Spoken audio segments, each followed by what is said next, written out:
그러면 교재 81쪽으로 가도록 하겠습니다. 81쪽 수요 공급 이론.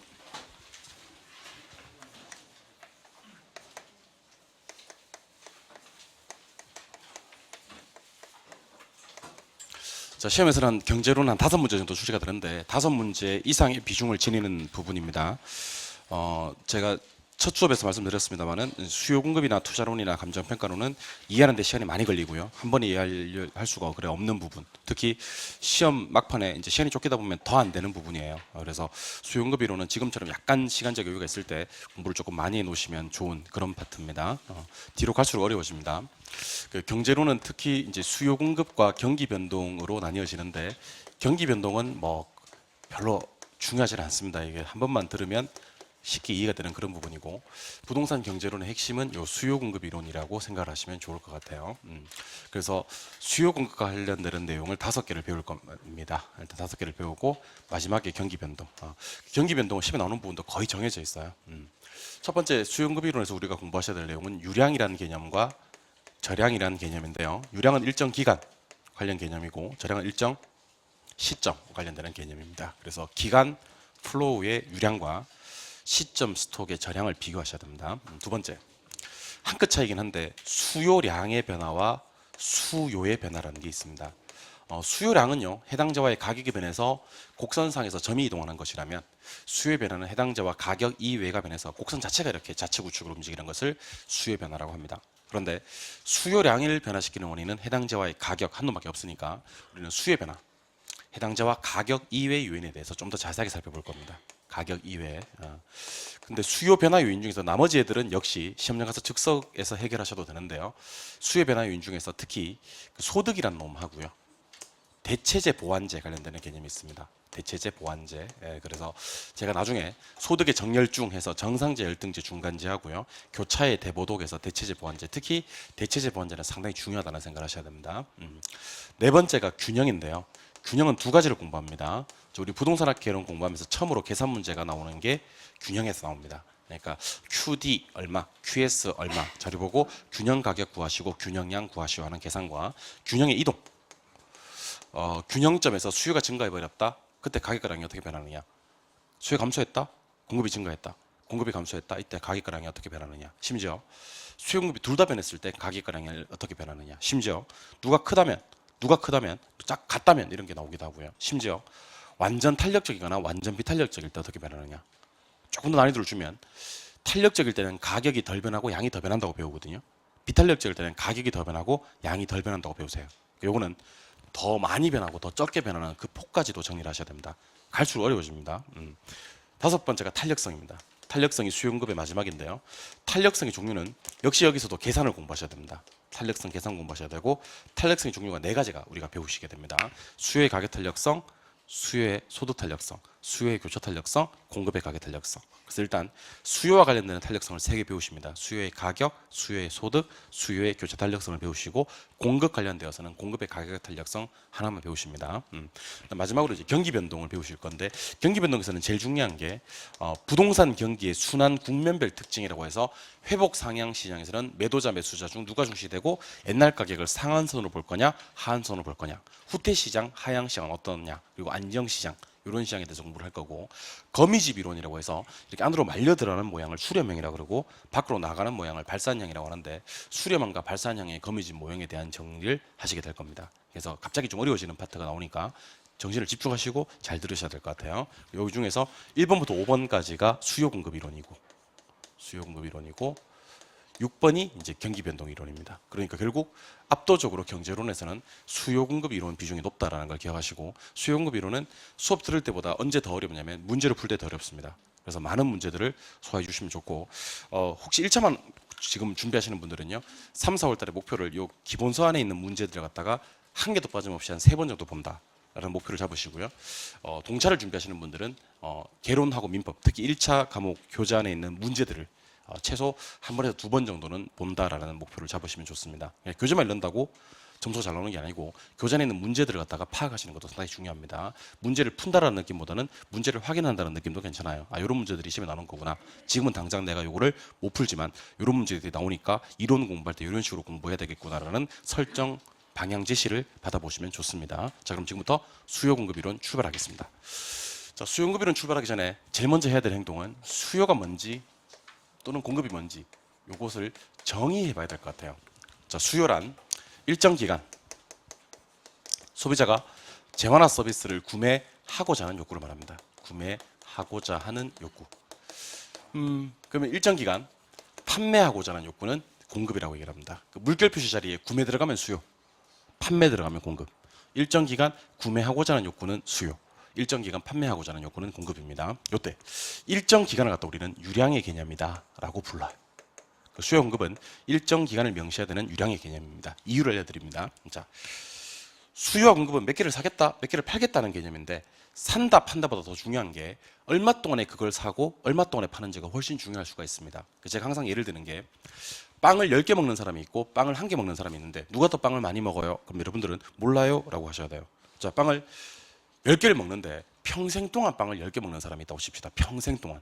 그럼 이 사람은 1년에 빵을 1개도 안 먹는 거니까 빵을 좋아하지 않는 사람 같아요. 근데 빵을 1개 먹는 사람이 있는데 이게 얼마 동안에 빵을 1개 먹냐면 10초에 빵을 1개씩 먹어요. 10초 동안에 막 쑤셔 넣는 거지 막.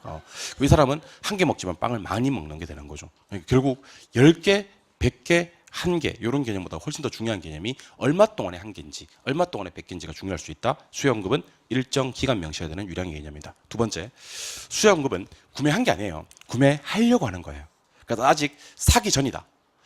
판매한 게 아니고 판매하려고 하는 거니까 아직 팔기 전이다. 그래서 사전적 개념이다 그래요. 사전, 사기 전, 팔기 전 하려고 하는 거다. 자, 그러면 구매하려고만 하면 수요냐? 그건 아닙니다. 수요는 이 욕구가 반드시란 말을 써도 괜찮아요. 반드시 유효수요여야 합니다. 자, 유효수요 같은 말이 뭔지 아세요? 유효수요 같은 말은 실질적 수요라고 부릅니다. 실질적 수요, 유효수요는 말 그대로 진짜 살 수 있는 수요를 말하는 거예요. 자, 그러면 아까 구매하려고 하는 거니까 의사는 당연히 있어야 되고요. 꼭 중요한 게 구매력을 갖춰야 된다. 구매력을 갖춰야 된다. 구매력이 없으면 안 됩니다. 참고로 이 구매력은 자신의 소득으로만 갖출 필요는 없어요. 정부로부터 보조금을 받았다? 괜찮아요. 은행으로부터 대출금을 지급받았다? 괜찮아요.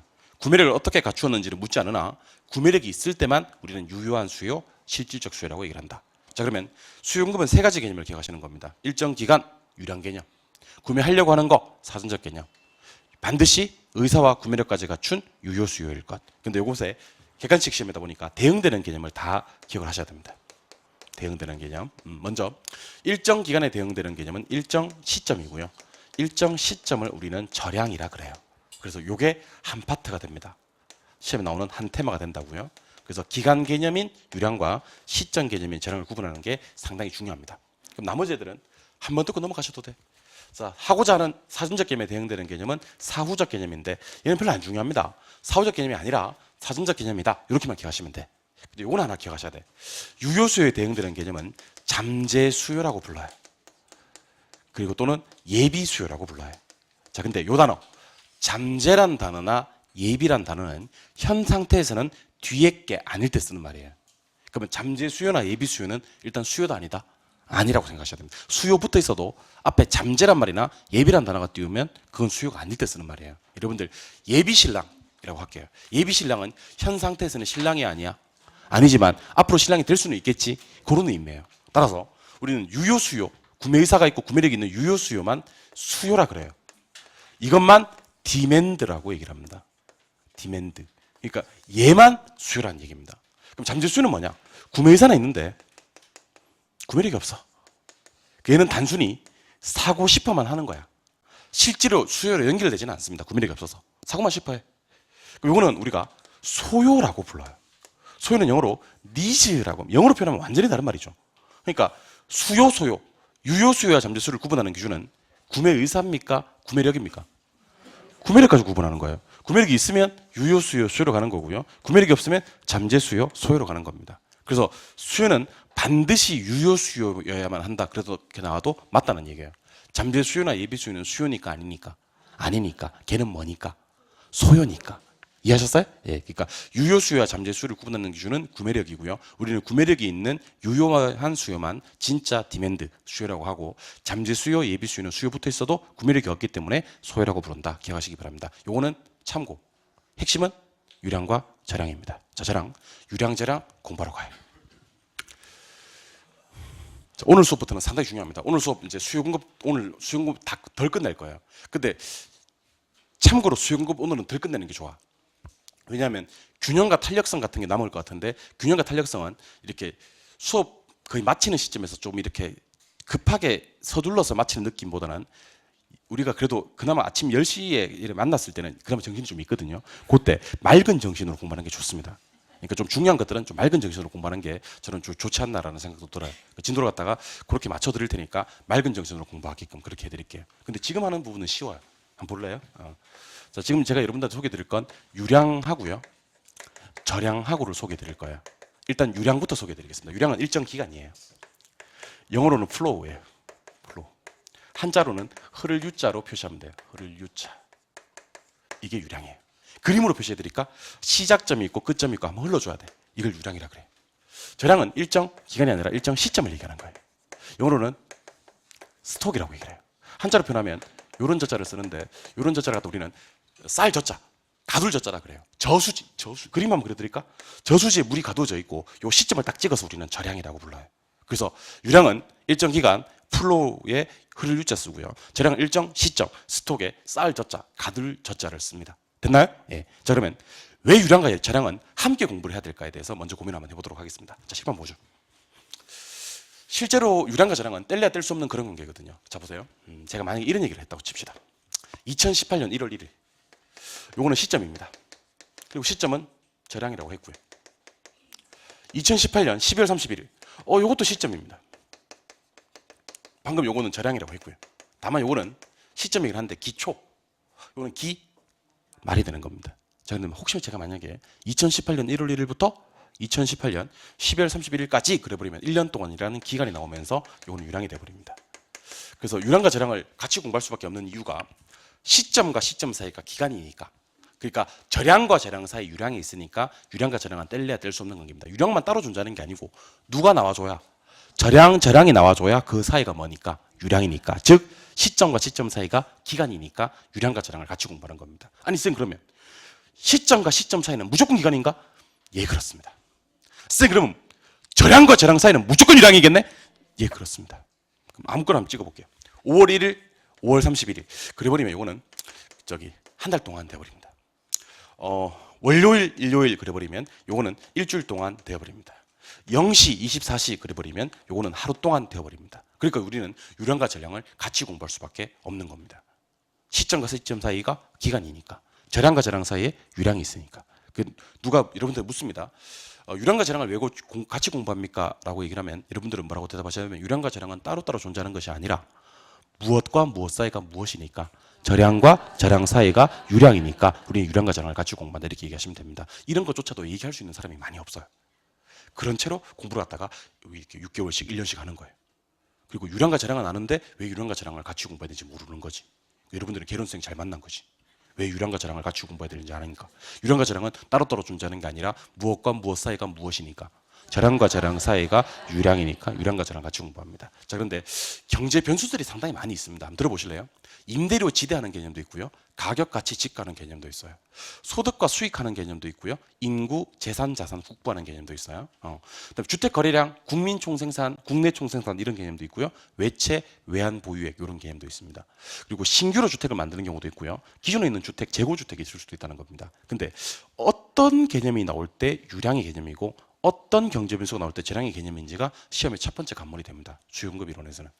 그래서 여러분들 10월 27일 날 심양에 딱 들어가시잖아요. 그죠?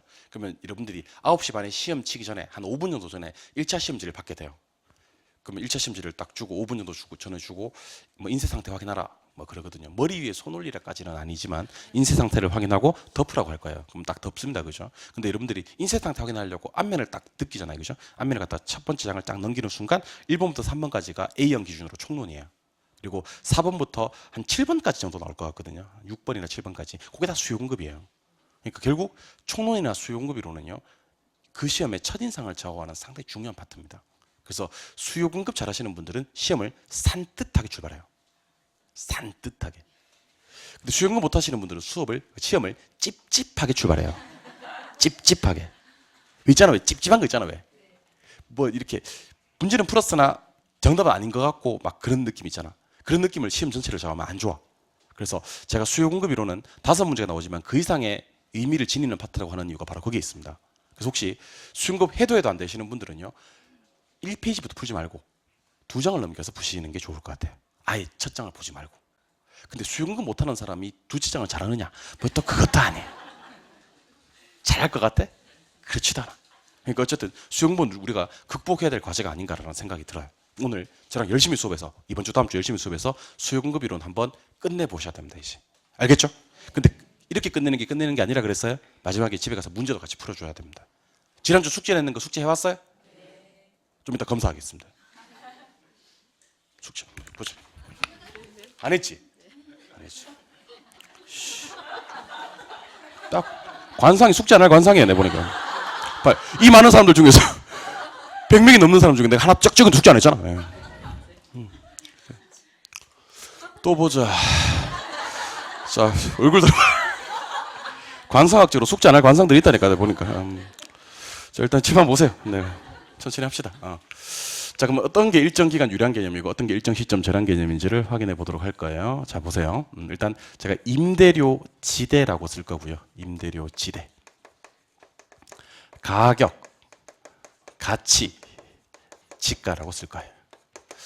자, 하나는 사용 대가라고 할 거고요. 하나는 교환 대가라고 할 거예요. 하나는 사용 대가, 하나는 교환 대가. 자, 임대료가 사용 대가고요. 가격 가치가 교환 대가입니다. 자, 사용 대가는 뭐냐면 일정 기간을 정해 놓습니다. 한 달, 1년, 2년 이렇게 기간 정해 놓고 요 기간 동안에 부동산을 사용하는 대가를 임대료라 그러고 그 임대료를 토지에 적용하면 지대라고 합니다. 그러니까 임대료하고 똑같은 말이 지대예요. 우리는 부동산학 개론이기 때문에 토지 임대료인 지대를 좀 더 많이 쓰는 경우도 있어요. 그러니까 임대료인데 그 임대료를 어디다 적용하면 토지에 적용하면 토지 임대료 뭐다가 된다? 지대. 그럼 지대는 한 달, 1년, 2년 기간 정해놓고 그 기간 동안 부동산을 사용하는 대가니까 무슨 개념이다? 유리한. 되셨어요? 두 번째, 가격 가치. 가격 가치는 일단은 같은 말로 처리합시다. 뒤에 가시면 감정평가라고 하시면 가치는 현재값이고 가격은 가격값이고 평가사 전문가, 중개사 전문가 뭐 이렇게 구분하는데 지금은 가격 가치는 같은 개념으로 봅시다. 자, 가격 가치는 교환 대가라 그래요. 교환 대가는 뭐냐면 특정 시점에서 매도자와 매수자 간에 주고받은 금액을 가격 가치라 그래요. 그러니까 이 가격 가치는 어디 적혀 있냐면요. 부동산 매매 계약서에 적혀 있습니다. 부동산 매매 계약서에는 통상 뭐가 들어가냐면 매도자 도장 들어가고요. 매수자 도장 들어가고요. 중개업자 도장도 들어갑니다. 그 도장을 나중에 여러분들이 등록하셔야 돼요. 중개사 자격증 따시면. 중개사법 시간에 배우시죠? 그걸 뭐 등록이라 그래요? 인장 등록이라 그러죠? 예, 그 도장 들어가고. 그 다음에 그 자기 개인 도장, 막 도장 찍으면 안 돼, 거기다가. 등록된 도장을 찍으시고. 그 다음에 몇 년도, 몇 월, 며칠 적혀 있을 거예요. 그리고 얼마 주고 샀다, 얼마 주고 팔았다, 가격 딱 적혀 있습니다. 특정 시점에서 매도자와 매수자 간에 주고받은 금액, 부동산과 화폐가 교환된 대가를 가격 가치라 그래요. 근데 토지에 대한 가격을 줄여서 뭐라고 한다? 지가라고 하는 거예요. 토지 가격은 지가. 그래서 결국 이렇게 이해를 하세요. 임대료나 지대 개념은 일정 기간 사용 대가니까 유리한 개념이고 가격 가치 지가 개념은 일정 시점에서 부동산과 화폐가 교환된 대가니까 저량 개념이다. 되셨나요? 네, 두 번째 따라해 보세요. 소득, 수익, 인컴. 왜 인컴은 안 따라하는데? 다시 소득, 수익, 인컴. 인컴이 뭐죠? 벌어들이는 건데. 자, 여러분들 제가 지면 관계상 두 개만 썼어요. 소득하고 수익만 썼는데 여러분들 느낌상 번다라는 느낌 있잖아요. 그죠? 번다라는 느낌이 있으면 다 싹 다 예외 없이 유량으로 갑니다. 번다라는 느낌. 자, 여러분들 그 100만 원 버는 사람이 있어요. 100만 원 버는 사람. 100만 원 정도 벌면 많이 버는 것 같아요. 적게 버는 것 같아요. 몰라요. 적게 하면 안 돼요. 나 저럴 줄 알았어. 저런 사람이 꼭 나온다니까. 저 사람 때문에 자꾸 이런 걸 한다니까 내가. 100만 원 버는 사람은 많이 버는지 적게 버는지 몰라요, 여러분들. 여러분들 아마 저분은 이제 월급 생각하신 것 같은데 월급이 100만 원이면 최저임금도 안 돼요, 요즘에. 적은 편이 맞아요. 근데 시간당 100만 원 버는 사람이 있을 수 있잖아. 있을 수 있어. 많이 벌어, 적게 벌어? 많이 벌어요. 일당이 100만 원이야. 많아, 적어? 많잖아요. 근데 월급이 100만 원이면 적은 편이지. 연봉이 100만 원이면 절단 나는 거고. 한 달에 8만 몇천 원 버는 것 같아. 큰일 나는 거, 절단 나는 거지. 그러니까 번다라는 게 중요한 게 아니라니까. 그게 1시간 동안에 버는 건지 하루 동안에 버는 건지 월로 버는 건지 연에 버는 건지 그런 게 중요하다는 거지. 여러분들 요즘에 외국 가서 축구 선수 중에 요즘 골 많이 넣는 축구 선수 손흥민이라는 축구 선수 아시죠? 그 선수는 유럽에서 뛰잖아요, 그죠? 그렇기 때문에 유럽에서는 주금 많이 준대요. 주당 얼마? 그렇게 준다 그러더라고요. 한 주에 8,400만 원 번대요. 한 주에 8,400. 한 주에 8,400. 와 씨. 박지성이 한창 때 그 한 주에 1억 3천인가 벌었대. 좀 있으면 박지성 주급을 넘어설 거다. 뭐 그랬다. 월급이 아니고 연봉 아니고 한 주에 이렇게 나오는 게 8천 몇백만 원 번다 그러더라고요. 아무튼 많이 버는 건지 적게 버는 건지는 기간 나와줘야 됩니다. 번다라는 느낌. 그래서 지명관계상에서는 소득 수익만 썼지만 시험 나올 때 국민 총생산이 나온다든지 회사의 매출액이 나온다든지 특정 회사의 영업이익이 나온다든지 아니면 순영업 소득이 나온다든지 뭐 어쨌든 느낌상 번다라는 느낌 있잖아요, 그죠? 전부 다 유량입니다. 아시겠어요? 두 번째 인구. 자, 우리 얼마 전에 그 인구 뉴스 중에서 상당히 의미 있는 뉴스가 하나 떴는데 기억날지 모르겠는데요. 출생자 수보다 사망자 수가 많아졌대요, 최근에. 그러니까 하루에 죽는 숫자보다 이제 태어나는 숫자가 더 적은 거지. 그러니까 사망자는 많이 사망 안 하시고 태어나는 사람은 적고 뭐 이렇대. 그 인구인데. 자, 우리나라 인구가 그러면 5,100만이다라고 얘기를 한번 해볼까요? 이거 잘못된 거예요. 이렇게 얘기하면 안 돼. 중국 인구가 14억이다. 아, 이거 이러면 안 될 것 같은데. 인도 인구는 12억이다. 아, 이거 잘못된 거야. 그럼 어떻게 해야 되는데? 2017년 현재가 나와야 돼, 이거. 이거 뭐 2018년 현재가 나와야 될 것 같아. 이거 2016년 현재 뭐 이런 식으로 나와야 될 것 같아. 인구처럼 매년 죽고 매년 태어나는데 매년도 아니죠. 지금 시점에서도 누군가는 태어날 거고 누군가 죽을 건데 시점 찍지 않으면 이 변수는 설명이 안 돼요. 인구처럼 끊임없이 변하는 변수들은 뭐를 찍어줘야? 시점을 찍어줘야 의미 전달이 명확히 됩니다. 이해하셨어요? 무슨 개념? 절량이고요. 이번에는 다 같은 말로 처리하실 거예요. 자, 따라해보세요. 재산, 자산, 국부. 여러분들 개인 규모일 때는 재산이나 자산이라 그래요. 근데 그게 국가 규모일 때는요, 국부라 그래요. 그래서 자꾸 국부가 뭔지 모르고 국부라 하면 안 돼. 개인 규모일 때는 너 재산 얼마야? 자산 얼마? 이렇게 묻고요. 국가 규모일 때는 재산, 자산이란 말 쓰지 않고 국부. 의미는 똑같네요, 그러면. 재산, 자산, 국부. 자, 그럼 보세요. 자, 아까 제가 벌어들이는 건 유량이랬어요, 절량이랬어요? 유량. 자, 그러면 소득을 벌었어요? 일정 기간 벌었겠죠, 유량이고. 쓸 거 쓰고, 특정 시점에서 축적돼 있는 거, 쌓여 있는 걸 재산이라고 그래요. 또는 자산이라고 합니다. 그러니까 둘 다 돈과 관련되는 개념이기 때문에 지금 구분 안 하시면 나중에 헷갈려요. 소득이나 수익은 무슨 개념인데? 유량인데 그 중에서 쓸 거 쓰고 특정 시점에서 축적되어 쌓여 있는 걸 재산, 자산, 국부라고 합니다. 이건 뭐겠어요? 절량. 그래서 벌어들이는 소득과 수익은 뭐고? 유량. 특정 시점에 쌓여 있는 재산, 자산, 국부는 절량. 이번에는 주택 거래량. 저 주택 거래량은요, 한 달 동안의 거래량인지 일주일 동안의 거래량인지 나와줘야 됩니다. 유량이고요. 국민 총생산 또는 국내 총생산, 우리가 일반적으로 GNP, GDP 하는 건데요. 요거 국민 총생산, 요거는 1년 단위로 보통 측정을 해요. 우리가 생략돼 있는 말이 1년 동안이란 말이 생략돼 있는 거예요. 그래서 우리 왜 좀 있으면 우리나라 국민소득이 얼마인지 아세요? 우리나라 국민소득이 곧 3만 불 된대요. 곧 3만 불. 그러니까 환산하면 3만 불, 우리나라 돈으로 환산하면 한 3천 몇백만 원 되는 거지. 1인당 국민소득이 그렇대요. 근데 그게 얼마 동안? 1년 동안이라는 말을 암묵적으로 가정하는 거예요. 그러니까 상당히 중요한 경제지표들이 여러 가지가 있는데 뭐 국민총생산, 국내 총생산, 국민소득 이런 것들이 전부 다 1년 동안이라는 단위를 측정하는 거예요. 그럼 무슨 개념? 유량. 여러분들 외국에서 빌려온 돈을 외채라 그래요. 주로 달러인데 외국에서 빌려온 돈을 외채라고 하고 외국 그 달러 보유하고 있는 돈을 외환 보유액이라 그래. 외환 보유액. 이런 것들도 끊임없이 변하는 변수이기 때문에 절량 개념이 됩니다. 요거는 여러분들 어떻게 공부하시는 게 제일 좋냐면요. 느낌적인 느낌으로 공부하는 게 제일 좋습니다.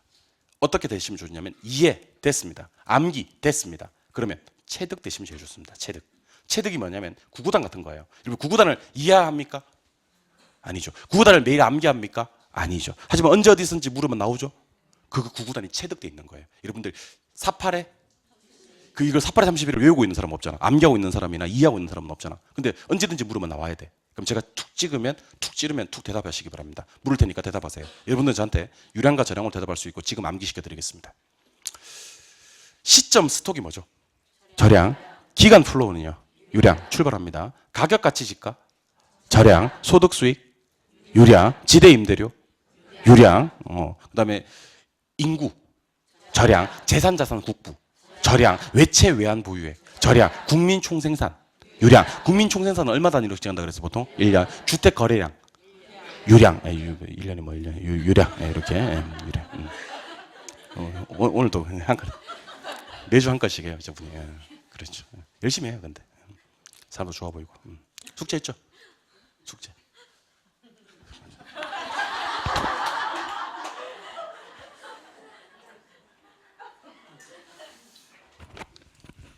숙제 했네. 했어요. 내가 할 거 같다 그랬죠. 했죠. 딱 했죠. 맞잖아. 할 것 같더라고, 내가. 약간, 동공이 약간 흔들리길래 내가 검사해 본 거예요. 동공이 약간 흔들리더라고. 그래서. 다시 한번 해볼게요.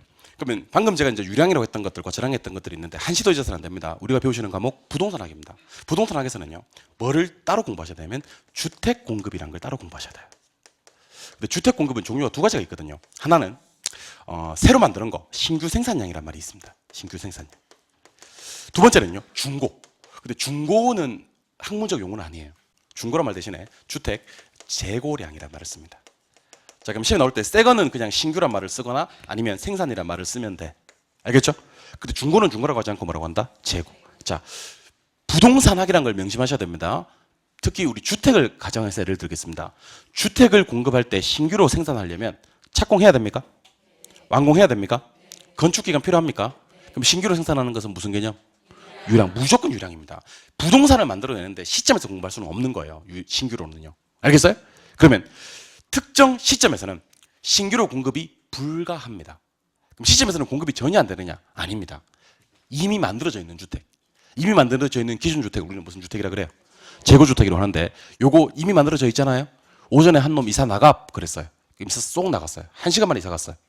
그럼 지금 무슨 상태죠? 공가 상태죠. 맞아요? 도배장판을 싹 하고요. 한 놈이 오후에 들어왔어요. 그럼 공급된 거야 안 된 거야? 된 건데 새로 만들어서 하는 공급은 아니지. 시점에서 하는 공급이에요. 이거는 무슨 공급이라고 하냐면 절양 공급이라고 하고요. 절양 공급은 신규로 만들어서 하는 공급이 아니라 기존에 있던 재고 공급을 얘기하는 겁니다. 이해하셨어요? 그래서 하나 추가합니다. 소득 수익, 주택 거래량, 국민 총생산, 소득 그다음에 임대료 지대 요 개념에다가 신규 생산량 중에서 유량 암기하시면 됩니다. 되셨어요? 예. 가격 가치 지가, 인구 재산 자산 국부, 외채 외환 보유액 하나 추가합니다. 주택 재고, 재고는 절양입니다. 근데 하나 더 기억하셔야 될 게 있습니다. 우리가 방금 절양이라고 배웠던 것들 있잖아요. 그죠? 그 뒤에다가 따라하셔야 됩니다. 이거는요. 변동해봐요. 변동분 해봐요. 뭐 변동해도 되고 변동분해도 돼요. 요 말이 뜨는 순간 예외 없이 유량으로 갑니다. 변동이나 변동분이 뜨면 유량으로 갑니다. 자, 한번 7번 보세요. 1월 1일 날 갑이라는 사람의 재산이 1,000만 원 있었대요. 재산 유량이에요, 절양이에요? 절양이에요. 근데 이 사람이 비트코인을 샀대요. 1,000만 원치를. 샀더니만 이게 100배가 뛰어버렸대요. 그 12월 31일 날 이 사람 재산이 10억이래요. 다시. 재산은 유량이에요, 절양이에요? 절양이죠. 근데 혹시 이렇게 나오는 거예요. 2017년 1년 동안 갑의 재산, 자, 재산 보고 계세요?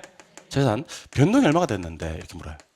재산 변동분이 얼마인데? 그럼 여러분들은 플러스 9억 9천을 얘기해 주셔야 됩니다. 맞나요? 1년 동안 이 사람 재산 변동분이 얼마라고요? 9억 9천. 이거는 무슨 개념이죠? 유량 개념입니다. 그러니까 분명 재산은 뭐였지만 절양이었지만 재산 뒤에 변동이나 변동분이 붙으면 유량이 됩니다. 몇 개만 해볼게요. 인구는 절양인데요. 인구 변동은 유량이에요. 가격은 절양인데요. 가격 변동분은 유량이에요. 재고는 절양인데 재고 변동은 유량이고요. 재산은 절양인데 재산 변동분은 유량입니다. 그러니까 우리가 절양이라고 했던 것 뒤에 변동이나 변동분을 붙이면 뭐가 된다? 유량이 된다. 반드시 기억하시기 바랍니다. 알겠죠? 그러니까 단순 암기하시면 틀리겠지. 그러니까 인구 변동 이렇게 나오면 인구 변동은 유량이야, 절양이야? 유량이지, 유량. 고민하지 말라니까. 끝날 때, 자, 따라봐요. 변동분. 이런 말이 뜨면 무조건 예외 없이 뭐로 간다? 고민하지 말라니까. 변동분이 붙으면 예외 없이 뭐로 간다? 유량. 이해하셨어요? 예, 그렇게 기억하시면 좋겠습니다. 계속 가볼까요? 자, 그럼 이번에는 유량 공급과 유량 수요, 절양 공급과 절양 수요를 보도록 할 거예요. 집어보세요. 유량 공급, 유량 수요, 절양 공급, 절양 수요, 7번 보겠습니다. 유량 공급은요, 일정 기간 동안에 시장에 공급되는 주택을 말해요. 유량 수요는 일정 기간 동안에 사람들이 보유하려고 하는 주택량을 말하고요. 저량 수요도 일정 시점에서 사람들이 보유하려고 하는 주택량을 말해요. 그러니까 여러분들 7번 보세요. 기간 보유가 시점 보유로 바뀐 것 뿐입니다. 왜냐하면 유량이 저량으로 바뀌었으니까. 그런데 유량 공급하고요, 특히 저량 공급은 좀 다르다는 걸 기억하셔야 됩니다. 저량 공급은 특정 시점에 시장에 공급되는 주택의 량, 그러면 안 돼요. 왜냐하면 시점에서는 신규로 공급할 수가 없으니까. 그러면 저량 공급은 반드시 뭐라고 해줘야 되면 이거 따로 기억하세요. 특정 시점에 시장에 존재하는 주택의 량이라고 하셔야 돼요. 왜냐하면 유량 공급은 기간 동안에 신규로 공급할 수가 있지만 저량 공급은 특정 시점에서는 신규로 공급할 수가 없거든요. 그럼 시점에서는 공급한다고 해봐야 기존에 있는 재고주택을 얘기하는 거니까 이미 만들어져서 존재하고 있는 주택량이라고 반드시 얘기해 주셔야 됩니다. 아니 쌤, 그러면 저량 공급에서는 시점에서 공급되는 거 그러면 틀리겠네. Of course. 저량 공급은 시점에서 공급되는 거 그러면 틀려요. 저량 공급은 시점에서 많은 거?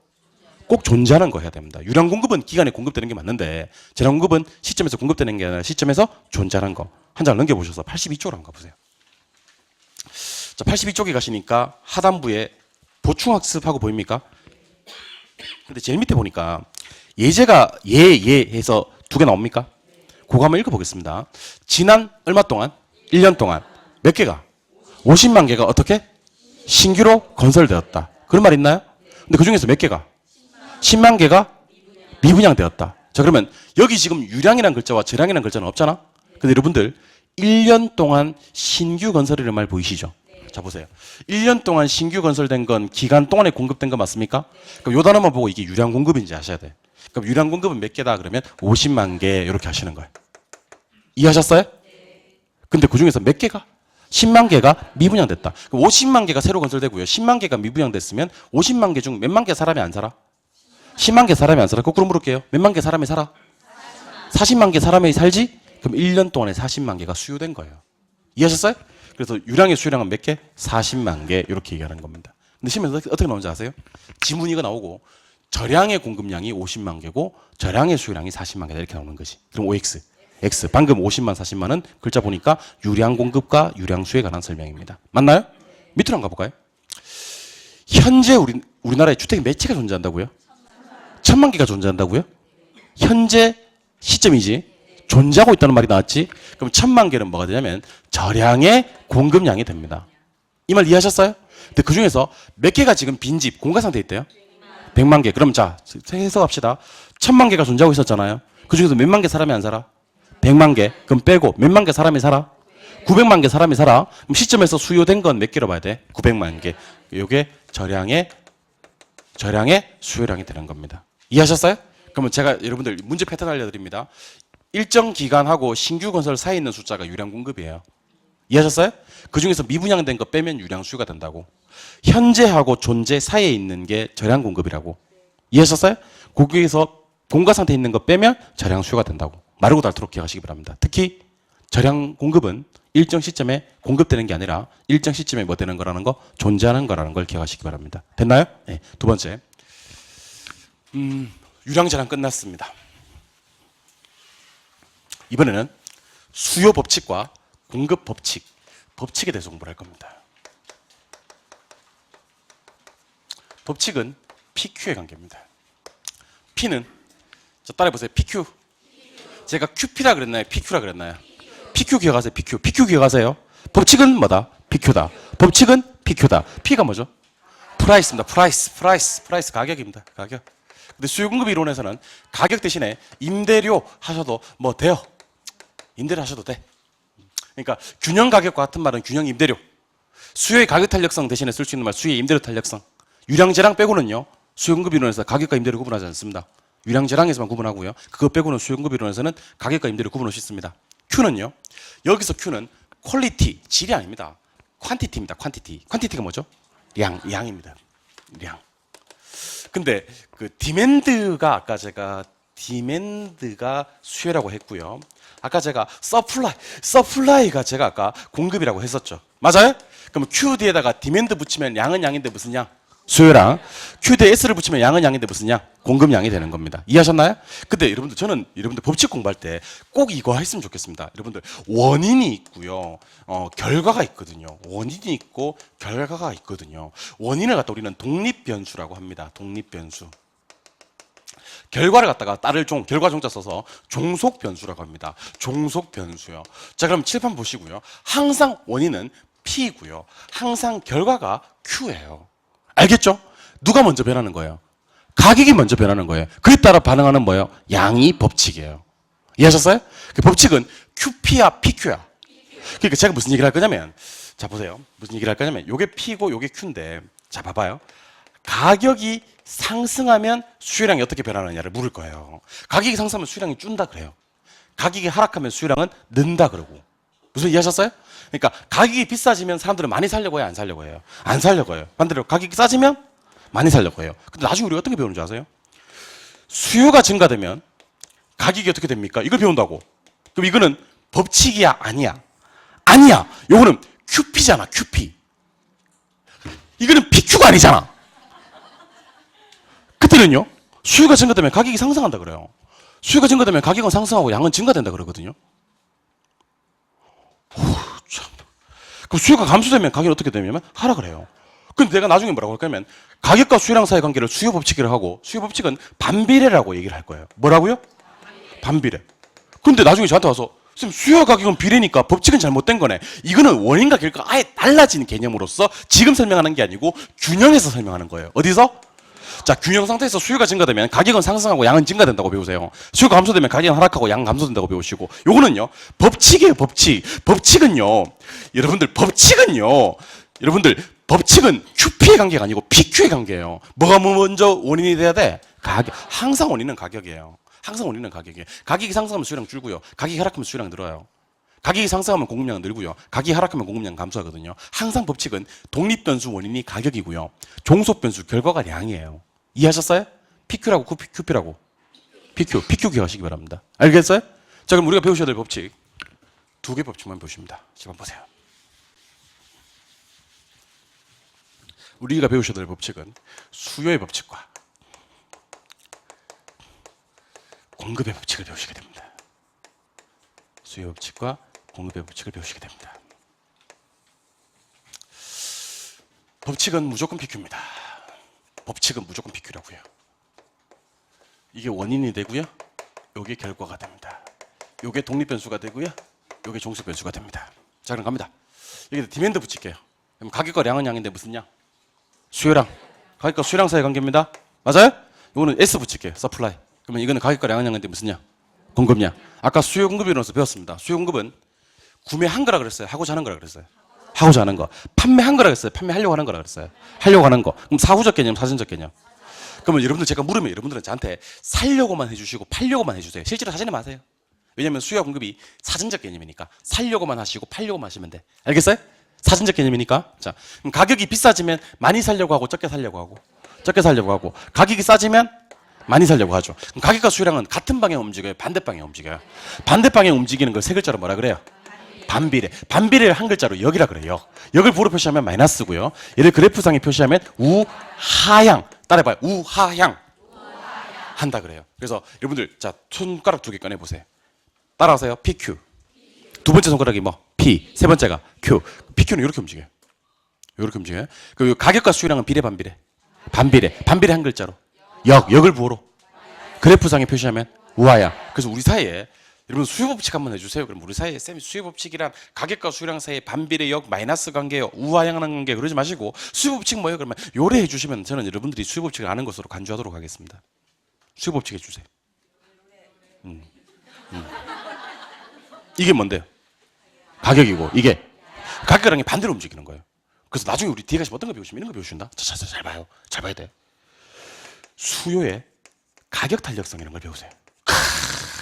이게 지금 맨날 시험에 나오는 거예요. 맨날 나오고 맨날 틀리고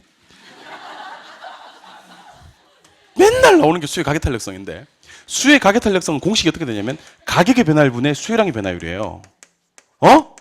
근데 문제가 어떻게 나오면 이렇게 나옵니다. 가격이 4% 인상되었다. 근데 수요의 탄력성이 2다. 그때 수요량이 얼마나 변하나 이렇게 나온다고. 대답하지 마세요, 여러분들. 대답하지 마세요. 우리 시험은 오지선다니까. 오지선다니까. 이제 이렇게 나오고요.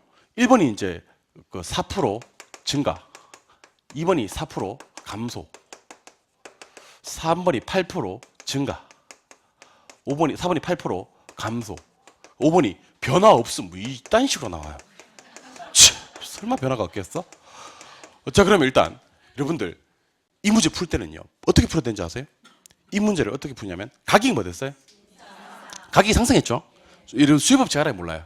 알죠? 가격이 뭐 되는 순간, 인상되는 순간 수량 뭐 해야 돼요? 감소해야 돼요. 맞죠? 근데 몇 프로 감소해야 돼요? 8% 감소해야 돼요. 4, 2, 8이니까.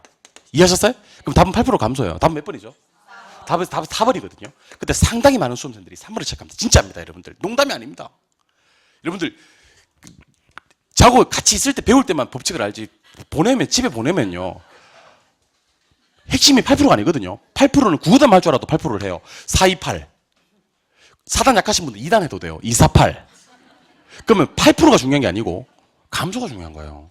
가격이 뭐 되면 인상되면 수요량이 감소됩니다. 근데 상당히 많은 수험들이 3번을 체크하고 뭐라는지 아세요? 심장을 나와서 8%가 4번도 있네? 하는 거예요. 이분은 뭐가 중요한지 안 거예요. 8%가 중요한지 안 거예요. 그러니까 아싸 8%하고 작년에 전수하신 분들의 대표 주자가 되겠죠. 그러면 나중에 제가 수혜 가격 탄력성 맨날 시험에 나오는 거 저걸 갖다 물을 거라고. 어떻게 물을 거냐면 여러분들 지금 우리가 배우시는 건 수혜 가격 탄력성인데도 불구하고 법칙을 먼저 물을게요 라고 내가 얘기할 거예요. 가격이 상승했습니다. 수요량이 뭐죠? 그럼 여러분들은 감소. 가격이 상승하는데 수요량이 왜 감소되죠? 그러면 그거는 법칙. 무슨 법칙이요? 수요 법칙. 수요 법칙 여러분들 얘기해 주세요 저한테. 예. 가격이 상승하면 수요량이 감소해야 돼요.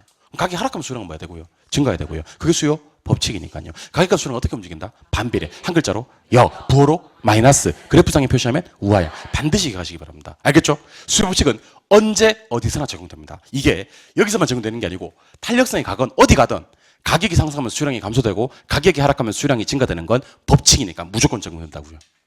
이해하셨습니까? 그럼 이번에 공급 법칙 한번 가볼게요. 가격이 상승하면요. 판매자들은 적게 팔고 싶어 해? 많이 팔고 싶어 해? 돈이 되니까 많이 팔고 싶어 하겠죠. 근데 가격이 싸지면 많이 팔고 싶어 해? 적게 팔고 싶어 해? 그러면 공급자들은요. 가격이 상승하면 공급량을 뭐 시키고? 증가시키고 가격이 하락되면 공급량이 감소돼요. 가격과 공급량의 관계는 정비례 관계. 두 글자로 비례라 그래요. 한 글자로는 정, 부호로 플러스. 그래프상에 표시하면 우상향이라고 합니다. 그러면 PQ가 이렇게 움직이는 거예요. 이렇게 움직이면 이건 무슨 법칙? 공급 법칙. 한 글자로 정, 부호로 플러스. 마로스가 뭐야? 마로스? 다시. 마로스 뭐야? 오, 마로스 있었고 마이너스 있었고 막 그랬어. 자매품으로 마이너스까지 나왔네. 자, 가격과 공급량은 비례 반비례. 비례 한 글자로 정, 부호로 플러스. 그래프상에 표시하면 우상향. 얘는 이제 우상향이 된다고 얘기를 하거든요. 그러니까 여러분들 항상 법칙을 얘기할 때, 자, 잘 들으셔야 됩니다. 법칙을 얘기할 때는 원인이 뭐가 되고 가격, 결과가 량이에요. 그래서 누구와 누구의 관계인데 P와 Q의 관계인데 PQ가 이렇게 움직이면 수요 법칙이고 PQ가 이렇게 움직이면 공급 법칙입니다. 그래서 항상 가격이 상승하면 수요량 감소, 하락하면 수요량은 증가. 가격이 상승하면 공급량은 증가, 가격이 하락하면 공급량은 감소. 수요 법칙 요러고 있고 대답하시고요. 공급 법칙 요러고 있고 대답하시기 바랍니다. 그럼 안 틀려요. 알겠죠? 근데 이걸 그래프상에 표시할 수 있어야 됩니다. 그래프. 여러분들은 그래프를 잘 볼 줄 아는 사람이 되었으면 좋겠습니다. 저는 여러분들이 부디 그래프를 잘 볼 줄 아는 사람이었으면 좋겠습니다. 여러분들 그렇게 해도 될까요? 여러분 그래프를 좀 잘 봤으면 좋겠어요. 저는 여러분들이. 자, 보세요. 자, 혹시 마샬이라는 사람 들어본 적 있나요? 마샬? 알프레드 마샬이라는 경제학자가요. 1900년도 초반에 논문 하나를 발표합니다. 그 논문에 요래 하고요. 세로축에다 가격을 넣습니다. 가로축에다 양을 넣고요. 세로축에다 가격을 넣고 가로축에다 양을 넣습니다. 그 이후로 후세 사람들은요. 세로축에다 가격을 넣기 시작했고 가로축에다가 양을 넣기 시작했습니다. 가격 100원, 200원, 300원. 양 10개, 양 20개, 양 30개. 가격 100원, 200원, 300원. 양 10개, 양 20개, 양 30개. 자, 근데 아까 제가 수요 곡선은 뭐 한다 그랬어요? 하향. 공급 곡선은 우상향. 그럼 수요 곡선 그려볼게요. 우하향으로 이렇게. 보고 계시나? 공급 곡선을 그려볼게요. 우상향 이렇게. 여러분 우하향과 우상향은 별게 아니라 우측으로 하면서 내려오면 어떻게? 우하향. 우측으로 하면서 올라가면 우상향. 그럼 그래프는 항상 어디를 어떻게 그린다? 우측을 가면서 그린다. 우측을 가면서 내려오면 우하향, 올라가면 우상향. 그러니까 그래프 그릴 때는 항상 우로 시작하는 거야. 우상향인지 우하향인지만 얘기하면 되는 거지. 자, 대답하세요. 가격이 100원 할 때는 10개, 20개, 30개 중에 몇 개 사실 거예요? 30개 사셔야 됩니다. 30개. 여기서 분위파악 못하고 가격이 100원 할 때 나는 30개까지는 필요한 20개 정도만 이렇게 얘기하면 아시면 안 돼요. 가격이 쌀 때는 제일 많이 산다는 게 수요의 법칙이에요. 알겠죠? 가격이 200원 할 때는 10개, 20개, 30개 중에 몇 개? 20개. 가격이 300원 할 때는 10개, 20개, 30개 중에 몇 개? 10개. 그 점 3개를 연결한 게 수요 곡선입니다. 우하향하고요. 디맨드 커버라고 합니다. 그럼 여러분들 수요 곡선 한번 그려보세요. 그래프상에. 잘 그렸어요. 이게 우하향이에요. 방금 안 그리신 분들 후회하실 겁니다. 요래 그려도 수요 곡선이 나오거든. 근데 수요 곡선 요래 그리면 안 되거든. 수요 곡선 요래 그려야 되거든. 그래 요렇게 그리면서 뭐 우하향. 그러니까 안 그리신 분들 후회한다는 얘기가 나중에 따로 우하향을 따로 외워야 돼. 한 번만 그려보시면 우하향 따로 안 외워도 되고. 자, 이번에는 가격이 100원 할 때는 10개, 20개, 30개 중에 몇 개 파실 거예요? 10개를 파셔야 돼. 뭐 30개를 파시고 그래요. 10개만 바뀌었습니다. 지금 공급법칙 하고 있습니다. 가격이 쌀 때는 제일 적게 파는 게 공급법칙이에요. 알겠죠? 정신줄 잡으셔야 됩니다. 다시 정신줄 잡으세요. 잡아요. 잡고 계셔요? 200원 할 때는 조금 많이 파셔야 돼요. 몇 개? 20개. 300원 할 때는 30개. 이걸 연결한 곡선을 공급곡선이라고 그래요. 서플라이 커버. 이거는 그래프상의 우상향으로 표시가 됩니다. 그래서 앞으로 제가 우하향을 그리거든 이거는 반비례를 나타내는 거고요. 우상향을 그리거든 이거는 비례를 나타내는 겁니다. 자, 우리가 저 뒤에 가시면 이런 거 배우시거든요. 이런 거. 세로축이 수익이고 가로축이 위험이다. 뭐 이런 말 배우세요. 그러면서 이제 저랑 어떤 거 하냐면 얘가 막 얘를 막 지배하고요. 얘가 얘를 막 지배한다 그래요. 얘네들을 갖다 우리 뭐라 부르냐면 효율적 포트폴리오라고 불러요. 효율적 포트폴리오를 집합시킨 걸 갖다가 뭐라 부르냐면 효율적 전선이라고 불러요. 효율적 전선의 모양은 우상향한다 그럴 거예요. 그러면서 제가 뭐라고 얘기할 거냐면 이렇게 얘기를 해요. 여러분들 우상향 배웠죠? 그럴 거라고. 여러분들이 그때 저한테 배웠다. 어디서 배웠느냐? 그러면 공급법칙에서 배웠다. 그럼 우상향이 무슨 말인지 알겠네요. 그러면 안다. 무슨 말인데요? 그러면 비례. 이렇게 얘기하시면 됩니다. 근데 아마 못할 거예요. 자, 내가 똑같이 해드릴게. 나중에 투자를 할 때 이렇게 할 거거든. 여러분들 혹시 우상향을 배웠습니까? 어디서 배웠는데요? 공급법칙에서. 공급법칙에서 우상향을 뭐라고 그랬어요? 이렇게 얘기해 주시면 된다고. 아시겠어요? 그러면서 제가 뭐라고 물을 거냐면 수익과 위험은 무슨 관계죠? 그러면 우상향하는 관계고 비례 관계다. 보다 많은 수익을 얻고자 한다면 많은 힘을 부담해야 된다. 이렇게 배울 거라고. 그리고 나중에 우리가 튀넨이라는 사람 배워보세요. 튀넨. 튀넨의 위치지대설이라는 걸 배운다고. 위치지대설에서 한번 들어보세요. 지대를 결정하는 가장 중요한 항목을 수성비라 그래요. 뭐라고요? 근데 지대와 수성비의 관계가 반비례 관계라고 얘기를 해요. 그럼 대답 한번 해보실래요, 여러분들? 도심은 접근성이 좋아, 나빠? 좋지. 그때는 수성비가 적게 들겠지. 그때는 지대가 많이 발생한다니까? 맞죠? 외곽으로 나갈수록 접근성이 나빠지잖아. 그럼 수성비가 많이 들겠지. 그럼 지대는 어떻게 되냐면 떨어진다 이렇게 배울 거예요. 그럼 지대와 수성비의 관계는 무슨 관계인데? 반비례 관계인데 그걸 그래프상에 표시한 걸 한계지대 곡선이라 그래요. 한계지대 곡선이란 말이 뭔지 몰라도 좋아요. 근데 한계지대 곡선의 모양은 아셔야 돼요. 한계지대 곡선의 모양은 우하향합니다. 뭐라고요? 우하향이 의미하는 바는 뭐라고요? 반비례라고요. 그래서 앞으로 개론 시간에는요. 자, 잘 들어요.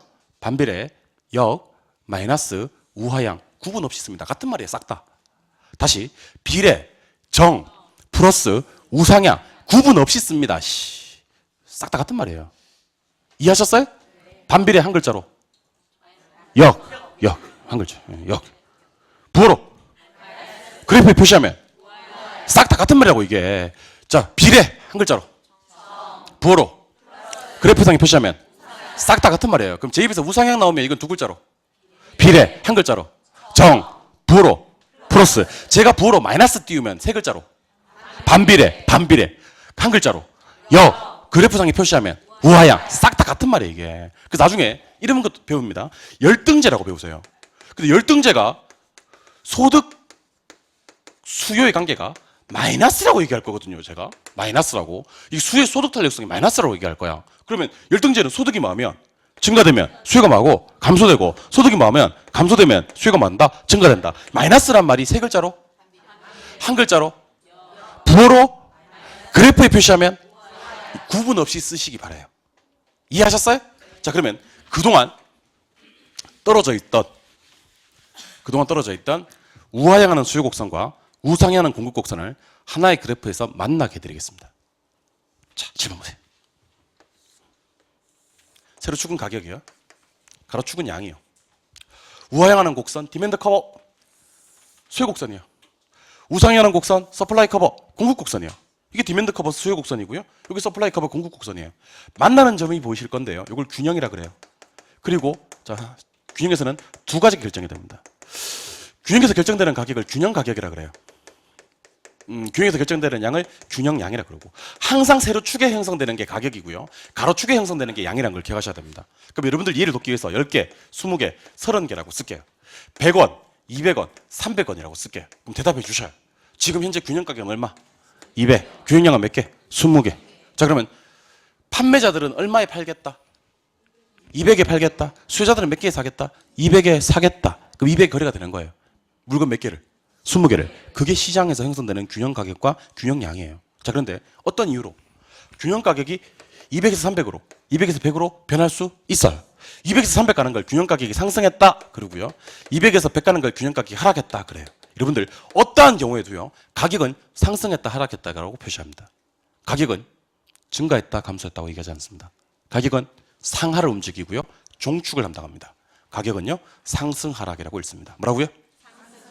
이 지역의 가격이 많이 상승해서요, 이 지역의 가격이 많이 하락해서요 라고 얘기를 해야 되지, 이 지역의 가격이 많이 증가해서요, 이 지역의 가격이 많이 감소해서요 라고 얘기하지 않습니다. 그건 국어적으로도 틀린 표현입니다. 가격은 뭐였다? 상승, 하락. 자, 다시. 양은요, 좌우, 횡축, 가로를 담당하고요. 오른쪽 가면 20에서 30 증가되었다고 얘기하고요. 왼쪽으로 가면 20에서 10 감소했다고 얘기를 합니다.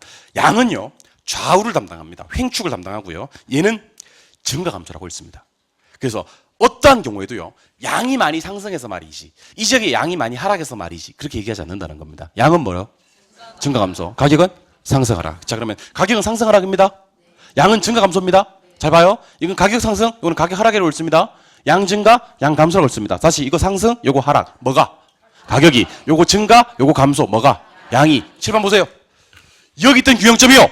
일로 갔어요. 일로 갔어요. 가격. 상승이라고 합니다. 방금 내가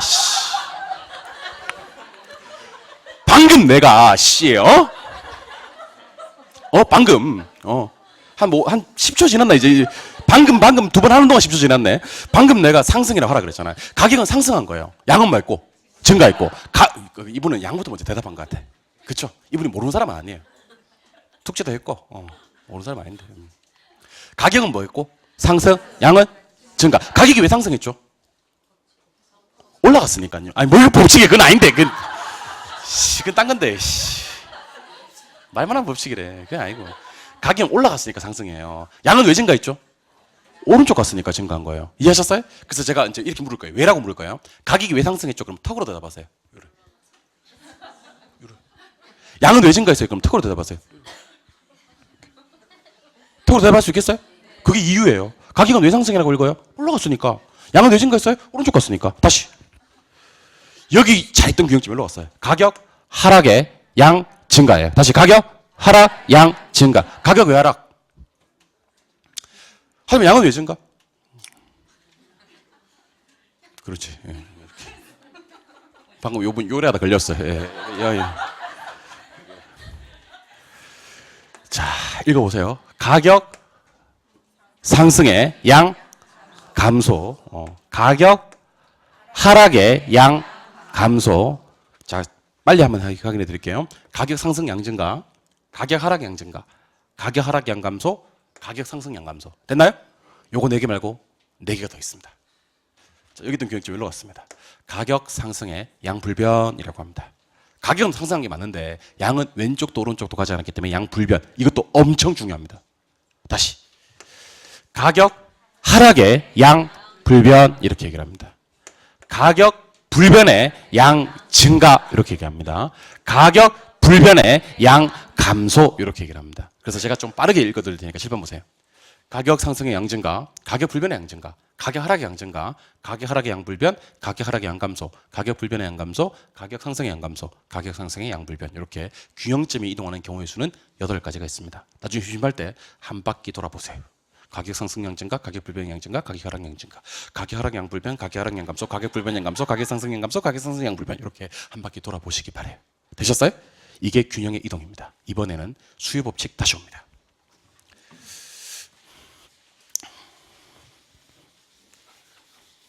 자, 다시 물을게요, 여러분들.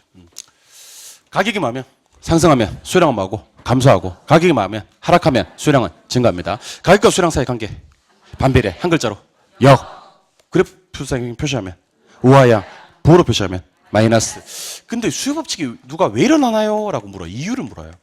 수요 법칙이 일어나는 이유는 가격 효과 때문인데요. 이 가격 효과란 말 대신에 더 많이 쓰는 말이 이게 소득 효과와 대체 효과를 합한 효과를 말해요. 대체 효과를. 근데 소득 효과와 대체 효과를 3초 만에 식별하는 요령이 있어요. 소득 효과는요, X제가 뜨고 실질 소득이 떠요. 그럼 제가 하고 싶은 말은 재화가 끝까지 한 개밖에 안 뜬다. 근데 대체 효과라는 것은요, X제가 뜨면 반드시 비교 대상인 Y제가 하나 더 떠요. 그럼 이거는 대체 효과라고 불러요. 자, 다시. 다른 재화란 말이 뜨면 무슨 효과고? 대체 효과고. 그 재화 항상 내 것만 얘기해. 그러면 무슨 효과? 소득 효과. 7번 보시기 바랍니다. 7번 보세요. 소득이 10,000원인 사람이 있어요. 콜라가 한 개 500원이에요. 한 캔에. 수요량은 현재 몇 개냐면 20개예요. 근데 이 500원, 10,000원이 내가 이거 40개 만들고 싶어 죽겠어요, 지금. 방법이 두 가지 방법이 있어요. 콜라 가격이 250원으로 떨어지면 10,000원으로 20개에서 30개 살 수 있어, 없어? 있어. 근데 가격이 안 떨어지고 살 수 있는 방법이 있나 없나? 있지.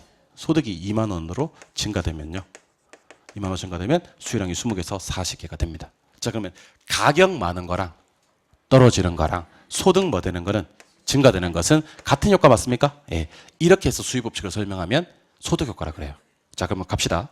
한 재화의 가격이 뭐 있다는 것은, 하락했다는 것은 마치 그 재화를 소비하는 사람들의 실질 소득이 많은 것 같아서, 증가되는 것 같아서 수요량이 뭐 된다? 증가된다. 이걸 소득 효과라고 하는 겁니다. 그럼 제가 응용 한번 해볼게요. 한 재화의 가격이 상승하면 수요량은 뭐예요? 감소해요. 가격이 많으면 상승하면 수요량은 뭐예요? 감소해요. 그 이유를 소득 효과로 설명해 주세요. 한 재화의 가격이 뭐 있다는 것은, 상승했다는 것은 그 재화를 소비하는 사람의 실질 소득이 마치 많은 것 같아서, 감소된 것 같아서 수요량이 많다? 감소된다. 이걸 소득 효과라고 한다고. 무슨 말 이해하셨습니까? 여러분들 요즘 이런 얘기 많이 하잖아. 내 월급 빼고 다 오르네, 이런 얘기 많이 하잖아.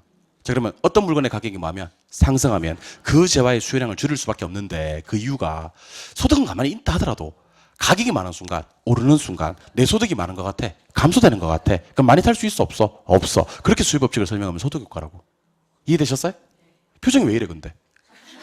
다시, 재화의 가격이 떨어지면 많이 살 수 있잖아요, 그죠? 가격이 떨어지면 많이 살 수 있는 이유가 마치 내 실질 소득이 많은 것 같아서, 증가되는 것 같아서 수요량이 증가된다. 이게 소득 효과라고. 이번에는 대체 효과 가겠습니다. 여러분들 사이다가요, 얼마인지 아세요? 사이다 500원이에요.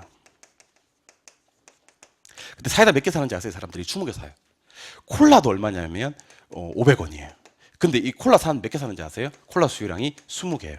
근데 콜라 20개 안 사 먹게 하고 싶어요. 콜라를 갖다가 40개 사 먹게 하고 싶어요. 40개를. 자, 그러면 사이다 먹던 놈들이 사이다 한 개도 안 사 먹고요, 콜라 넘어게 하는 방법이 있어요. 콜라 가격을 250원 떨어뜨리는 겁니다. 그럼 사이다 사 먹을 일이 있어, 없어? 없어. 전부 다 콜라 수요량을 증가시키는 겁니다. 그런데 콜라 가격을 떨어뜨리지 않고 콜라 사 먹게 하는 방법이 있어, 없어? 있어요. 사이다 가격 올리면 돼요. 사이다 가격 올리면 사이다 사요, 안 사요? 안 사고 전부 다 콜라 사요. 이걸 갖다 우리는 대체 효과라고 합니다. 대체 효과는요, 재화 한 개 떴어요? 반드시 그와 비슷한 다른 재화라는 말이 한 번 더 떠요. 그럼 이건 대체 효과입니다. 그럼 내가 지금 하는 게 무슨 효과인지 한번 대답해 보세요. 어떤 재화의 가격이 하락하면 수요량이 증가되는데, 그 이유가 재화의 가격이 하락하면 실질 소득이 증가되는 것 같아서 수요량이 증가됩니다. 이건 무슨 효과? 소득 효과. 어떤 재화의 가격이 하락하면 수요량이 증가되는데, 그 이유가 어떤 재화의 가격이 하락하면 그와 비슷한 다른 재화 값이 상대적으로 비싸지는 것 같아. 그럼 다른 재화를 안 사고요, 해당 재화의 수요량을 증가시키는 건 무슨 효과? 대체 효과. 3초 만에 식별하는 요령은 한 재화 실질 소득 끝났어. 그럼 무슨 효과? 소득 효과. 한 재화 반드시 다른 재화 한 번 더 떠. 다른 재화 하나 더 뜨는 순간 무슨 효과? 대체 효과. 그러니까 다른 재화 뜨고 소득 효과인 경우는 없어요. 다른 재화란 말이, 재화 하나 더 뜨면 무조건 무슨 효과? 그러니까 결국 재화 하나와 그 재화를 소비하는 사람들의 실질 소득의 관계를 가지고 수요 법칙을 설명하면 소득효과. 재화 하나와 다른 재화의 관계를 가지고 수요법칙을 설명하면 대체효과가 되는 겁니다. 그리고 경제학에서 상당히 중요한 기회비용이라는 개념에 대해서 가볍게 한번 소개해드리겠습니다. 자, 따라해보세요. 기회비용. 자, 일단 기회비용을 정의하겠습니다. 기회비용이란 어떤 재화를 선택함에 따라서 포기되는 걸 기회비용이라 그래요. 중요합니다. 기회비용은 선택되는 게 아니에요. 포기되는 걸 기회비용이라 그래요. 선택함에 따른 포기되는 거. 포기되는 게 여러 개 있을 때는요. 포기되는 것 중에서 최선의 값어치를 기회비용이라고 합니다. 포기되는 것 중에서 제일 좋은 거를 기회비용이라고 합니다. 그래서 기회비용을 차선책이라고 부르고요. 그래서 기회비용을 요구 수익률이라고 부르고요. 그래서 기회비용을 계산된 비용, 인식된 비용이라고 하지 실제 지불한 비용이 아니라고 얘기를 합니다. 실제 지불한 비용은 아니라고 얘기를 합니다. 여러분들 칠판 한번 보시기 바랍니다. 제가 지금부터 기회비용에 대해서 설명을 좀 드려보도록 하겠습니다. 여러분들 지금 학원 나오셨나요? 여러분들 지금 학원 나오신 거 맞죠? 예, 근데 사람은 이제 경제학이라는 것은 선택의 과정이라고 얘기하거든요. 학원 나오신 분도 계시고요. 지금 학원 등록하고 학원 안 나오신 분도 계실 겁니다. 학원 안 나오신 분 중에 지금 TV 보고 계신 분 계시겠죠? 자고 계신 분 계시겠죠? 그러면 각종 개모임. 개모임에 가 계신 분도 계시겠죠? 자, 근데 요런 선택의 문제에서 여러분들 학원을 선택하셨어요. 그럼 이거는 기회비용이 아니야? 아니야. 학원은 기회비용이 아니에요. 학원은 선택된 겁니다. 선택함에 따라서 포기된 게 몇 개 나와요? 3개 나옵니다. 이 중에서 학원 나오기 정말 힘들게 만들었던 게 만약에 잠이다. 그럼 이 잠이 포기되는 것 중에서는 제일 좋은 최선의 가치가 되는 겁니다. 우리는 이것을 기회비용이라고 합니다. 알겠죠? 어떤 것을 마음에 따라? 선택함에 따라서 뭐 되는 건데? 포기되는 건데. 혹시 포기되는 게 여러 개 나올 때 포기되는 것 중에서 제일 좋은 거, 이걸 기회비용이라고 합니다. 그럼 만약에 여러분들 지금 학원 안 나왔더라면 뭐하고 있겠죠? 자고 있겠죠. 이게 포기된 것 중에서 제일 좋은 거니까. 그래서 이걸 갖다 우리는 차선책이라 그래요. 포기된 것 중에서 그게 제일 좋았으니까. 그리고 우리가 투자할 때 기대 수익률과 요구 수익률을 비교해서 기대 수익률이 클 때 투자한다 그러거든요. 그럼 뭐가 포기돼? 그래서 요구 수익률이 기회비용이 되는 겁니다. 기대 수익률이 기회비용이 되는 경우는 없어요. 요구 수익률이 커버리면 투자를 아예 안 하게 되니까. 뭘 선택해야 포기되는 게 나오니까. 누가 크면 투자하고? 크면 투자하고 요거 포기되겠죠? 요걸 기회비용이라고 합니다. 그럼 여러분들은 지금 뭘 선택했을 거 아니야. 그죠? 그럼 요거는 포기되는 거니까 요거는 실제로 지불할 수는 있는 비용, 없는 비용? 없는 비용. 아, 내가 이걸 선택하니까 이게 포기되는구나라고 머릿속에 뭐만 하고 있는? 계산만 하고 있고 인식만 하고 있는 비용입니다. 요거는 뭐 했으니까? 포기했으니까 실제로 지불할 수는 없는 겁니다. 이해하셨어요? 그래서 저는 여러분들이 이랬으면 좋겠습니다. 여러분들은 지금 뭘 선택하셨어요? 학원 선택하셨죠? 그럼 잠은 포기했으면 좋겠습니다. 그게 기회비용이니까. 어떤 사람들이 있냐면 학원도 오고 잠도 자고 카톡으로 개모임도 하고 막 그죠? 예. TV도 보고 막 이런 사람들. 다 잡으려다가 다 놓칩니다, 여러분들. 알겠어요? 잠은 이제 그만 포기하시기 바랍니다. 잠은 뭐가 되었으니까? 기회비용이 되었으니까. 그리고 실제 생활에서 기회비용이라는 단어를 쓰는 사람들은 상당히 좀 이렇게 약간 유식한 사람으로 우리가 간주해요. 그래서 이렇게 한번 얘기해 보시는 겁니다. 이 공부 오래 하고 또 끝내야지. 내년에 다시는 못해. 기회비용이 너무 커서 안 돼. 이렇게 얘기하면 있어 보여요. 알겠어요? 또 하고 노고 막 돈도 많이 들고 막 밥도 사 먹어야 되고 달도 찌고 막 그렇게 하지 말고 원래 배운 사람은 말을 많이 하잖아요. 기회비용이 너무 크지 않나? 이렇게 한번 얘기하시면 상당히 있어 보이는 배운 사람이 되는 거죠. 어떤 걸 선택하기에 따라서 뭐 되는 거? 포기되는 거. 포기되는 걸 기회비용이라고. 포기되는 게 여러 개 나오면 그 중에서 최선의 거. 이게 최선이니까 이걸 선택하지 않았다면 이걸 선택하게 되겠지. 기회비용을 세 글자로? 차선책. 투자할 때는 누가 기회비용이 된다? 요구 수익률. 기회비용은 포기된 거니까 실제로 지불할 수는 없는 비용이고 머릿속에 계산하고 인식하고 있는 비용이다. 그리고 참고로 이거는 몰라도 되는 건데 우리 책에 있어서 제가 간단하게 설명만 한번 드릴게요. 자, 가격이 상승하면 수량은 뭐 해야 돼? 감소해야 되지. 가격이 하락하면 수량은 뭐 해야 돼? 증가해야 되지. 그런데 잘 들으셔야 돼요. 가격이 상승했는데 수량이 오히려 증가해. 아니 감소해야 되는데 가격이 하락하면 수량이 증가해야 되는데 오히려 감소해. 그럼 놀라지 마시고 예외네 하시면 돼요. 뭐라고요? 예외네 하시면 돼요. 예외. 수요법칙 예외 있습니다.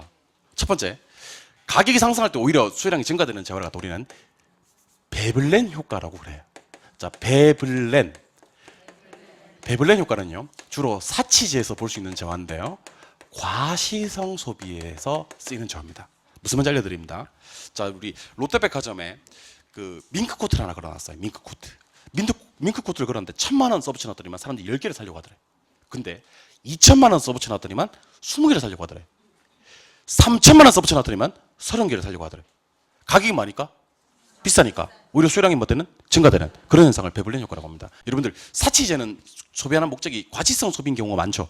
그런 저하는요, 비싸야지 과시라니까. 비싸야지 과시라니까. 그런 경우가 있대요.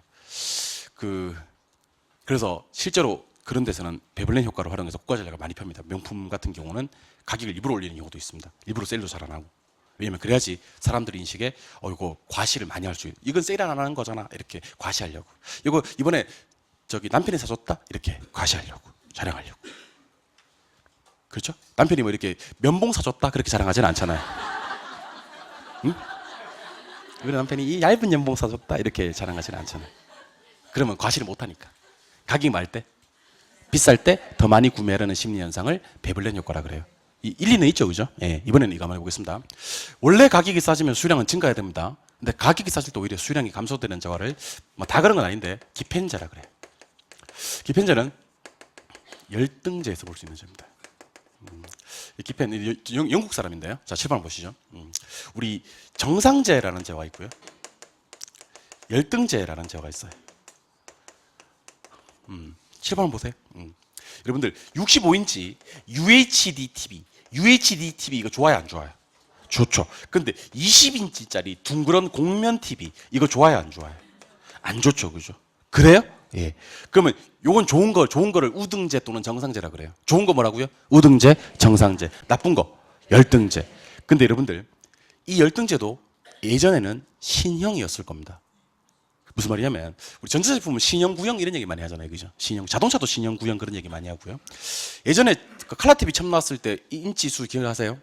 칼라 TV 처음 나왔을 때 14인치 많이 봤었어요. 칼라 TV 처음 나왔을 때 14인치 봤었어요. 그러다가 이제 16인치, 20인치, 25인치 이렇게 나왔었거든요. 그 당시에 이제 저희 집에 남들 다 14인치 볼 때 저희 집에 TV가 25인치 있었어요.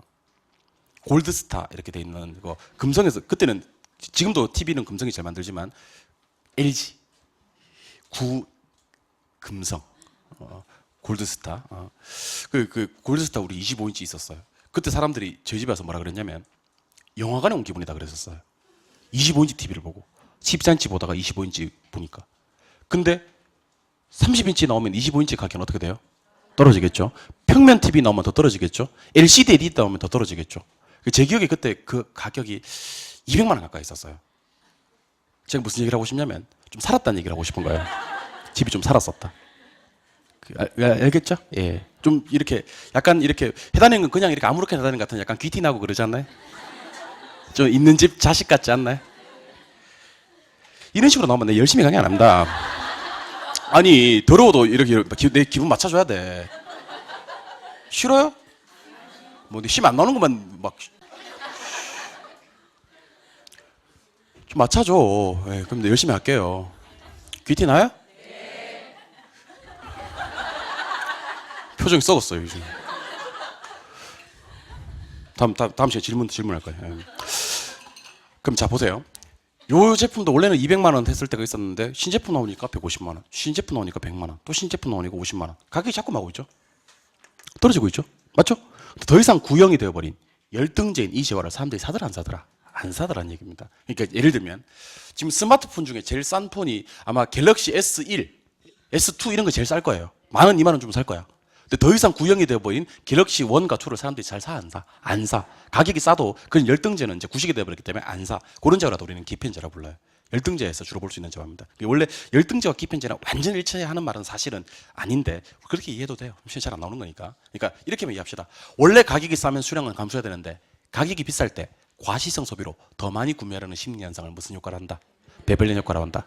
원래 가격이 싸지면 수량은 늘어야 되는데 가격이 쌀 때 열등제인 이 제화는 더 이상 구형이 되어버려서 사람들이 더 이상 더 안 산다. 이런 제화를 무슨 제? 기펜제 이렇게 한다. 예외 있다 정도만 기억하시기 바랍니다. 혹시 지문에서 법칙에 예외가 있다. 이런 예외들이 있다 했을 때 그렇지. 예외는 있을 수 있지. 하지만 원칙적으로 법칙은 이거지 라는 생각하시면 되니까요.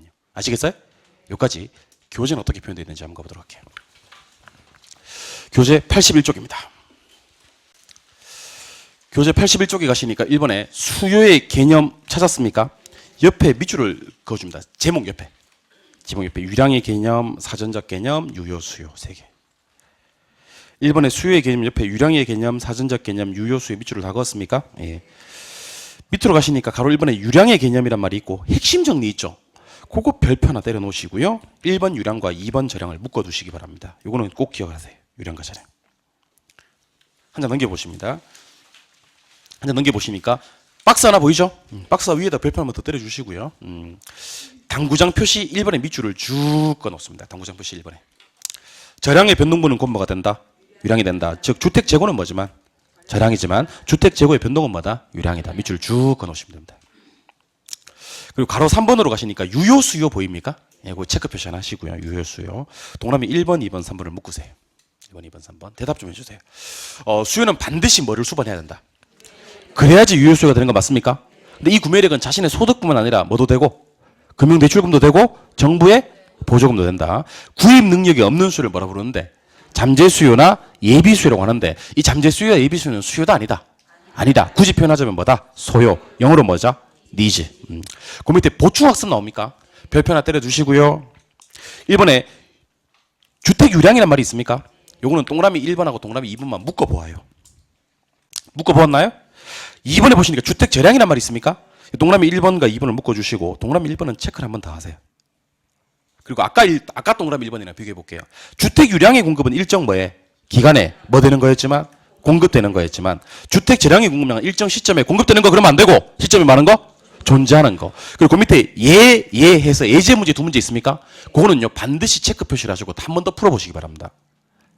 유량이라는 글자와 재량이라는 글자를 하나도 표시하지 않고 유량 공급이 몇 개인지 유량 수요가 몇 개인지 재량 공급이 몇 개인지 재량 수요가 몇 개인지를 묻습니다. 알겠나요? 예, 한 장 넘기십니다. 한 장 넘기시면 가로 2번으로 가셔서 수요 법칙과 수요 곡선이란 말이 나옵니까? 별 하나만 때리시고요. 동그라미 1번과 2번을 묶어보아요. 동그라미 1번과 2번을 묶어보았나요? 그럼 대답해 주세요. 가격과 수요량 사이의 관계는 세 글자로? 한 글자로? 뭐로? 동그라미 2번에 갑니다. 그 그래프상에 표시하면 확인할 수 있어야 됩니다. 근데 2번에 가시니까 수요 법칙이 성립하는 이유 찾았어요? 체크하시고 수요 법칙 성립하는 이유. 기억에 무슨 효과인데? 가격 효과인데 거기 A번과 B번을 묶어보아요. A번과 B번을 묶어보았나요? A번이 무슨 효과? 소득 효과라는 글자 옆에 한재와 동그라미 하시고 그 줄 끝에 실질 소득 동그라미 하시고 대체 효과 옆에 한재와 동그라미 하시고 그 줄 끝에 다른 재와 동그라미 하시고 다른 재와에는 체크 표시를 한번 더 하세요. 그러면 다른 재화란 말은 재화가 두 번째 재화가 하나 더 떴다는 얘기잖아요. 요 말이 있는지 없는지를 구분하세요. 다른 재화란 말이 있으면 무슨 효과고? 대체 효과고 없으면 소득 효과고. 그 밑에 가시니까 동그라미 니은에 기회비용이란 말이 있습니까? 그거는 오른쪽 페이지로 가시니까 보충학습에 기회비용 뜨죠? 체크하시고 석줄을 이건 다 보라돌이만 한번 읽어보겠습니다. 기회비용은 어떤 것들을 선택함에 따라서 많은 것 중에 포기된 것 중에서 최선의 것. 포기된 것 중에 최선의 것입니다. 예. 요거를 세 글자로 뭐라 부르고? 차선책. 5글자로는 뭐? 요구 수익률. 요거는 포기된 거라 실제로 지불한 비용은 아니고 머릿속에 계산하거나 인식된 비용이다. 다시. 기회비용은 선택한 겁니까? 포기된 겁니까? 포기된 거. 포기되는 거 여러 개 있으면 그 중에서 최선의 거. 요걸 세 글자로는 차선책. 5글자로 요구 수익률. 얘는 실제로 지불한 비용이 아니라 계산된 비용이다. 인식된 비용이다. 기억하세요. 됐나요? 예. 그럼 3번에 수요 법칙에 예외 있습니까? 예. 동그라미 1번, 2번을 묶어두시고 제목 위주로 공부할게요. 자, 가격이 떨어질 때 더 안 사. 열등제라서. 무슨 제? 기편제. 가격이 비싸도 가시 목적으로 더 많이 사. 무슨 효과? 배불린 효과. 봤던 경우 있으면 됩니다. 됐나요? 예. 그 밑에 3번. 수요량의 변화와 수요의 변화 있습니까? 별 하나 때리시고요. 조금 쉬셨다가 들어가도록 하겠습니다. 1시간만 더 하겠습니다. 쉬겠습니다.